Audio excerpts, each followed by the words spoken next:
이번 시간에는 초한대전의 영웅 유방의 등장과 제나라의 부활, 진나라의 구세주 장안과 진승의 최후를 설명드리겠습니다. 유방의 등장, 한고조 유방에 대한 다음 백과사전의 내용을 먼저 살펴보고 무엇이 문제였는지 바로 잡아드리겠습니다. 한고조 유방은 폐연 사람이 아닌 풍연, 풍국 출신이며 양친의 이름조차 모르는 미천한 농민이 아니었다는 진실을 밝혀드립니다. 신풍에서 볼 수 있듯이 한고조 유방의 부친은 태상황이며 한고조 유방의 고향은 풍현, 풍국이고 단지 그가 정장으로 있었고 봉계의 깃발을 들었던 곳이 폐현, 폐국이었으니 정확히 분리하는 것이 옳을 듯합니다. 왜 한고조 유방의 출생을 백과사전에서 폄하해 놓았을까요? 한고조 유방의 고향을 밝혀봅시다. 비는 주나라의 태빈, 빈주 혹은 빈국이다. 태조 이성계의 본관 전주이기도 하다. 전주는 완주이기도 하다. 왜 완주인지 궁금했는데 빈을 옥편에서 찾아보니 발음이 번이 되고 발음이 반이 된다. 훈민정음으로는 밝은, 반, 번을 한자로는 빈으로 고정해 놓아서 우리가 알아볼 수 없게 해놓은 것이었다. 참으로 신비롭기까지 하다. 완주가 주나라의 빈주라니. 또한 여기가 한나라 유방의 고향 풍패이기도 하다. 모두 다 신증동국여지승남의 전주부에 나오는 정보이다. 신증동국여지승남 구격본의 몇 조각을 인용해 봅니다. 국가의 풍패로 산천이 용수하다. 주나라의 조상이 일어난 곳이요 일도의 으뜸이다. 역사 속의 전주가 한고조 유방의 고향 풍패였던 것입니다. 용비어천가의 시 몇 수를 보면서 위에서 이야기한 사정을 한번 살펴봅시다. 같은 지역 출신인 한고조 유방과 이성계의 손주인 목주가 민심을 얻은 것을 비유해서 이 시 가계의 덕을 한고조 유방과 비교해서 뿌리가 깊고 명망의 높음을 마음껏 자랑하고 있습니다. 한고조 유방의 고향인 풍국은 주나라의 모국인 빈국이며 태조 이성계의 본관인 전주로서 후한마력 천하를 움직일 인물이 이곳 풍패에서 다시 등장하니 그의 이름은 다름 아닌 삼국지의 영웅 조조입니다. 한고조 유방의 고향인 역사 속 전주 지역의 위치를 측정할 수 있는 내용을 신증동국여지승남에서 살펴봅시다. 택리지 전주부에 만덕산이 등장합니다. 그런데 다른 곳에도 만덕산인 진산인 지명이 있었으니 인용해 보겠습니다. 현재 전라남도 강진에서 전주까지는 약 200km의 거리입니다. 그런데 강진과 전주의 사이에 만덕산이 이들을 연결시켜주고 있습니다. 그리고 전라도 강진이 태종 17년인 1417년부터 근대의 갑오개혁까지 제주를 포함한 53주 육진을 총괄했다고 합니다. 즉 육진은 군사도시인 진영으로 군대를 총괄했다는 곳입니다. 정말 우습지 않습니까? 어떻게 전라도 강진에 조선 최고의 지휘부가 있었다는 것인가요? 이곳 강진의 정체가 궁금해집니다. 금 땅에서 김씨가 탄생한 것은 기본 원칙으로 김씨의 시조는 오직 한 명인 고위명사로 상계의 지명들은 모두 동일한 한 장소로 김의 금주에 있는 능침이 금능이고 산이 금산이며 포구가 김포로 이곳에 있는 성이 천부가 있었던 금성이었습니다. 천하의 중심이며 제일성이 금성 천부로 이곳에서 조선을 통치했던 것입니다.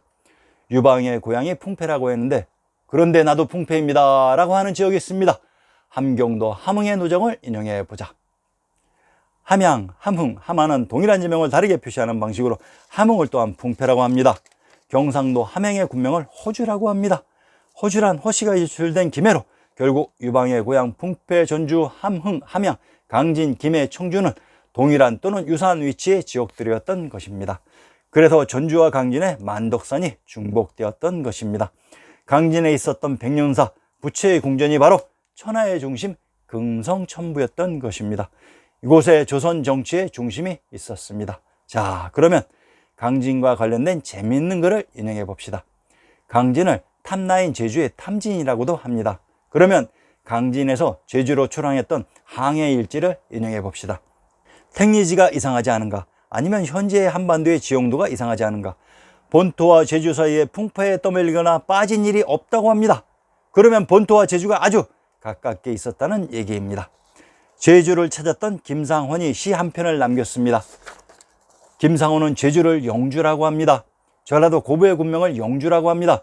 제주의 군명이 동영주로, 동영주란 영주의 동부로 역사 속 전라도 고부의 동부가 제주였던 것입니다. 이곳 영주는 또한 진시황제의 진나라가 시작된 곳입니다. 역사 속 제주에서 삼신산 중에 하나인 신시계천의 무대 경도인 서울의 복례산이 보였던 것입니다. 제나라의 부활, 주나라 모왕의 총참모는 강태공으로 그는 염제신농인 천수강씨의 후손으로 제나라를 봉지로 받게 됩니다. 제나라는 또한 제씨의 나라이기도 합니다. 즉 강태공이 제나라의 시조가 되는 것입니다. 그런데 이상합니다. 진승과 오강이 난 이후 제나라가 부활했는데 왕이 제씨가 아닌 전씨라고 합니다. 제나라 임금 전단, 사촌동생 전형, 그의 아우가 전행으로, 그러면 제나라에서 왕위가 바뀐 사연을 추적해 봅시다. 제나라의 전씨는 진씨에서 분파된 성으로 진씨들이 제나라에 가서 강태공의 후손들을 물리치고 기반을 잡았던 것으로, 진승이 진땅을 기반으로 반란의 봉기를 올렸을 때 제나라에서는 전씨가 부활하였고, 진승과 제나라의 군주 전씨는 같은 혈육이었던 것입니다. 전씨가 기초된 전 땅을 살펴봅시다. 전라도 전주의 방면을 인용해보자. 전포, 북쪽으로 처음이 20리, 끝이 25리다 라고 했습니다. 전 땅에 있는 포구가 전포로 전주는 한고조 유방의 고향이라고 했습니다. 평안도 창성의 창고를 인용해보자. 전창, 동북쪽으로 30리이다 라고 했습니다. 방면이란 그 지역은 아니지만 이쪽 방향에 어떤 지명이 있다는 표시이며, 성지 창고란 거리와 관계없이 그 지역에 있는 유물입니다. 즉 전창이란 전 땅에 있는 창고로 전창이 창성과 관계 있는 것입니다. 평안도 창성군을 인용해보자. 창주로서 경상도 창원과 저항의 도시 창평과는 동일한 지명으로 이곳에 당하산성이 있었다고 합니다. 그러면 당하산성을 인용해 봅시다. 평안도의 당하산성이 천마산과 관계에 있는데, 이 천마산은 황해도 개성에 있는 산으로 또한 등장합니다. 박연폭포와 함께 항상 등장하는 산이 하나 있는데 이것이 바로 천마산입니다. 현재 개성 시내의 진산으로 나오는데, 당하산성 안에 3개의 폭포와 9개의 산봉우리의 정체를 밝혀봅시다. 향산별곡에 나오는 구천의 은하수가 9개의 산봉우리이고, 산주포, 용연포, 천신포가 3개의 폭포로 당하산성이 향산별곡의 무대로서 전 땅의 신시계천의 무대에 있었고, 그곳에 제나라가 있었던 것입니다. 당하산성이 있었던 평안도 창성의 군명을 인용해보자. 장정 창주라고 합니다. 창주란 경상도 창원과 동일한 지명을 다르게 표시하는 방식입니다. 경상도 창원과 강원도 철원은 창원의 군명이 중복되는 동일한 지역으로, 천안의 군명 철성이란 천하의 중심 천부가 있었던 곳의 지명이라고 했습니다. 경상도 창원의 군명 의화는 또한 평안도 의주와 동일한 지명을 다르게 표시하는 방식입니다. 평안도 의주의 군명을 용산, 화의, 보주, 포주, 파주, 함신, 송산이라고 합니다. 평안도 의주의 군명 중 송산이란 개성의 군명 송악이 평안도 의주의 군명 송산과 동일한 지명을 다르게 표시하는 방식으로 경도인 서울의 지명이었습니다. 개성의 군명 황두란 이곳 개성에 삼황이 있었던 황제의 도시라는 얘기입니다. 진나라의 구세주 장한과 진승의 최후. 진승은 자신의 본국 진땅에서 진왕을 칭하고 드디어 기원전 209년 군사를 나누어 진나라의 여러 곳을 동시에 공격하게 하였다.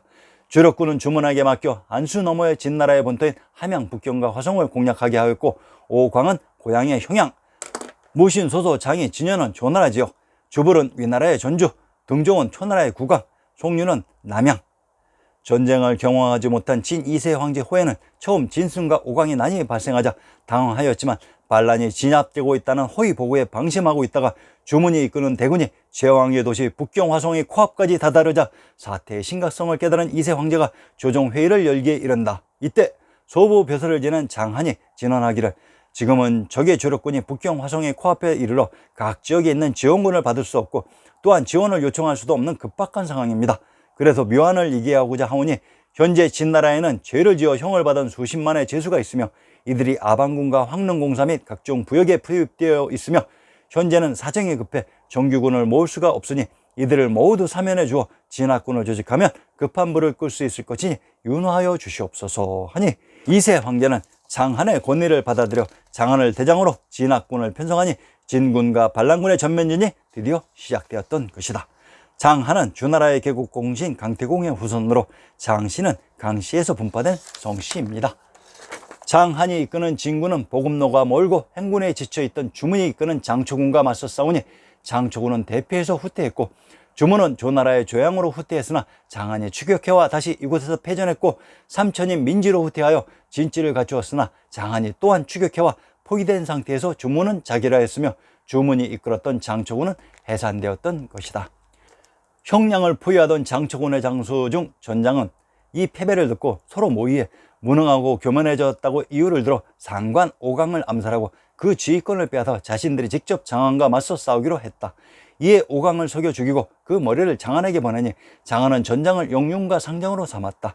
전장은 이기 등에게 형량의 포위를 맡기고 정병을 거느리고 오창까지 나아가 장한과 회전을 벌였으나 전장은 죽고 군대는 격파되었다.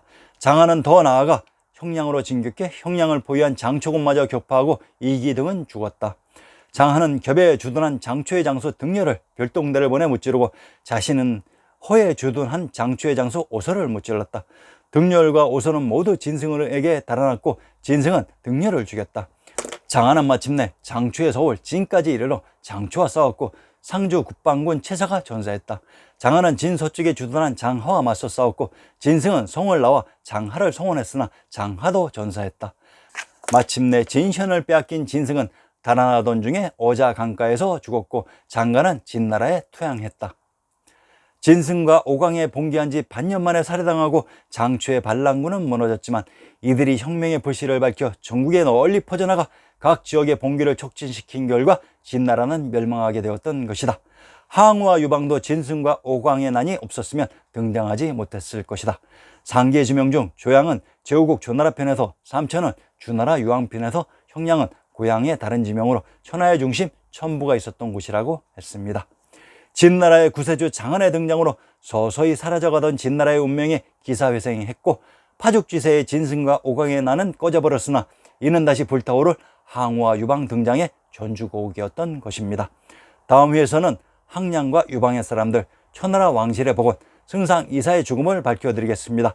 많은 관심과 구독 부탁드립니다. 감사합니다.